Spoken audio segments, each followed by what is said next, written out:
আসসালামু আলাইকুম। নবজাগরণ টিভি সংবাদে সবাইকে স্বাগতম। আমি নুসরাত ফারিয়া। ঈশ্বরগঞ্জে মিথ্যা মামলা প্রত্যাহার দাবিতে বিক্ষোভ ও মানববন্ধন। মোহাম্মদ ইসহাক, ঈশ্বরগঞ্জ, ময়মনসিংহ প্রতিনিধি।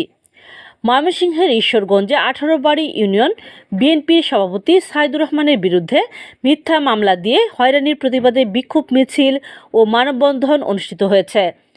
শনিবার 14 জুন বিকেলে কেন্দুয়া নান্দাইল সড়কের 18 বাড়ির রায়ের বাজারে বিএনপি ও স্থানীয় এলাকাবাসীর উদ্যোগে এই মানববন্ধন অনুষ্ঠিত হয়। জানা যায়, 2023 সালে রায়ের বাজার পুলিশ তদন্ত কেন্দ্রের সাব ইন্সপেক্টর জাহাঙ্গীর আলম ভারত থেকে চোরাই পথে আসা অবৈধ চিনি সহ একটি ট্রাক জব্দ করে। ওই ঘটনায় 3 জনের নাম উল্লেখ করে পুলিশ বাদী হয়ে মামলা দায়ের করে। 2024 সালে ইউনিয়ন বিএনপির সভাপতি ও 5 বারের নির্বাচিত ইউপি সদস্য সাইদুর রহমানকে ওই মামলায় জড়িয়ে চার্জশিট দাখিল করে।